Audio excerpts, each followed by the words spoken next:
Something big is happening with YYAI, and this isn't just another random stock update.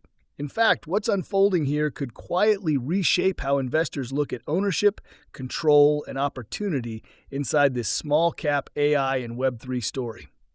Most people have completely missed it, but if you pay attention to what's really going on behind the scenes, you'll start to notice the outlines of a shift that might change how this company operates in the next year.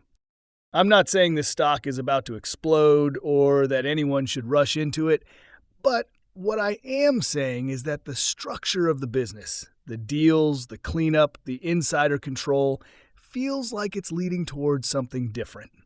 So stick with me for a few minutes, because by the end of this video, you'll have a much clearer picture of what's really being built here and what could come next. And of course, nothing here is financial advice. This video is for educational and entertainment purposes only. Now, what's actually going on? When you look past the surface, you realize this is not about daily price swings or technical charts. It's about business moves. Strategic ones that could redefine how the company is positioned in the AI and fintech space. YYAI has been talking about three things lately: a new joint venture that could expand its footprint, strong insider control, and a cleanup of its financial structure. Together, those three moves form the backbone of this news story. The first and probably most interesting piece is that joint venture with Jucoin. YYAI is planning to hold a majority stake in a new venture that, if executed properly, could pull it deeper into the financial exchange and digital asset infrastructure business. That's a big deal because it takes YYAI from being just another AI-related company to something potentially much broader, something with real transaction volume, exchange mechanics, and platform revenue. If they pull that off, it changes the scale of what they're doing. But let's be real. Big partnerships always sound cleaner on paper than they are in practice. Integration is messy. There are regulatory hurdles, compliance work, and technology challenges. Yet if the structure they're describing actually gets built, it might be the start of a transformation. The filings mention that YYAI brings its public listing status and corporate framework to the table, while Jucoin brings a large existing user base.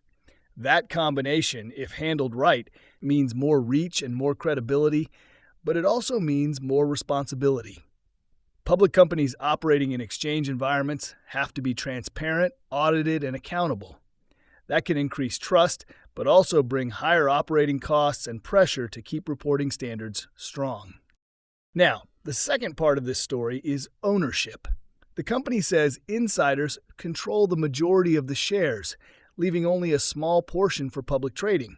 That kind of setup can be powerful because when insiders own most of the stock, their incentives are usually aligned with long-term growth.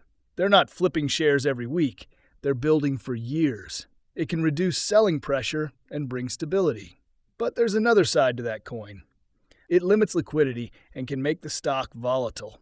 With a small float, even small bits of news can cause sharp price swings, both positive and negative. So yes, insider control can support stability, but it can also magnify movement. Then comes the financial cleanup. YYAI previously had legacy warrants and convertible notes. Those can hang over a small company like heavy clouds. The materials suggest that before the reverse split, the company used proceeds from an at-the-market program to clear some of those old obligations. If that's true, it's a meaningful reset. It simplifies the balance sheet and reduces the financing overhang that often scares off serious investors. People like to see a clean cap table without convertible debt lurking in the background. But equity raises always come with dilution, and that means previous shareholders now own a smaller piece of the pie. It's one of those short-term pain, long-term clarity situations. There's also something else that caught my eye. A cash payment made to consolidate ownership of one of their subsidiaries. That might sound minor, but it's actually strategic. Simplifying the structure, taking control of internal pieces, and reducing potential conflicts can make operations smoother. Investors like simplicity. They like to understand exactly who owns what and how the money flows. Of course, some might argue that using cash internally instead of for growth can slow expansion, but clarity and focus often matter more in early rebuilding stages.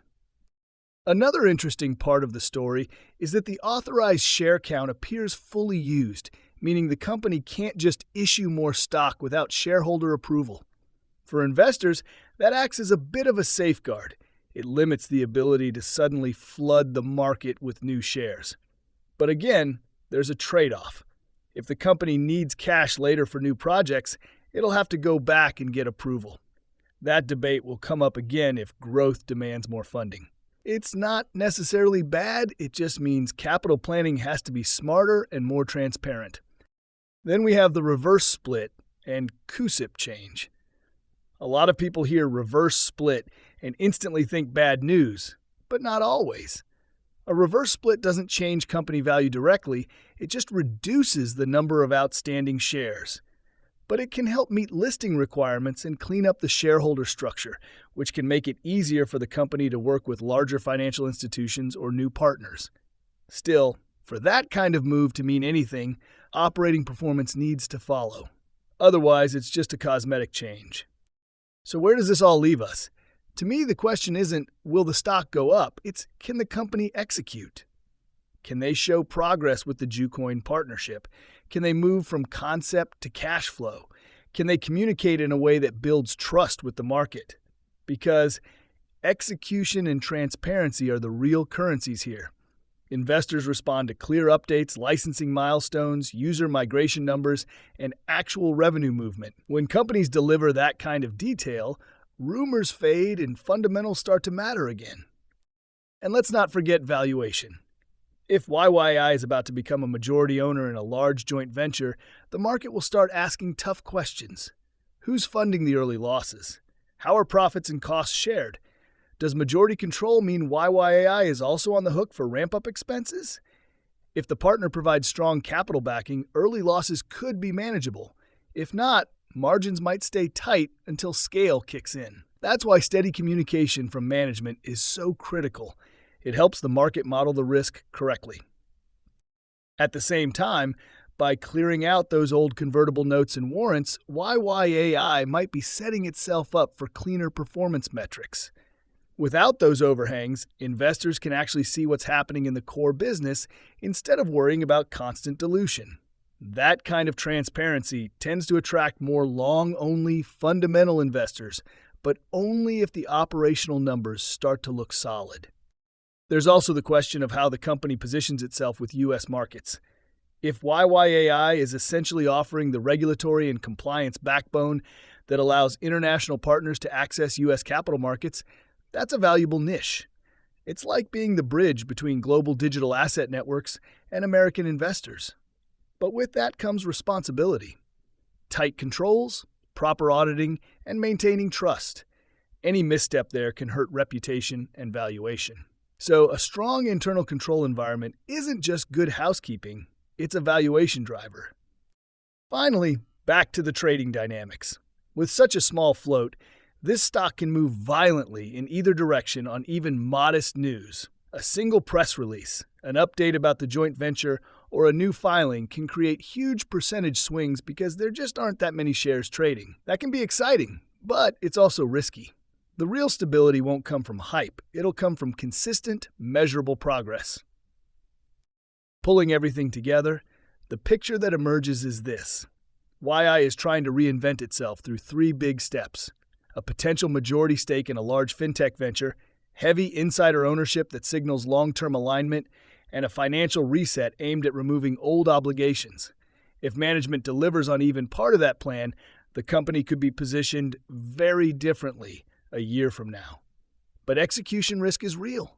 Timelines can slip, and the market's patience isn't infinite.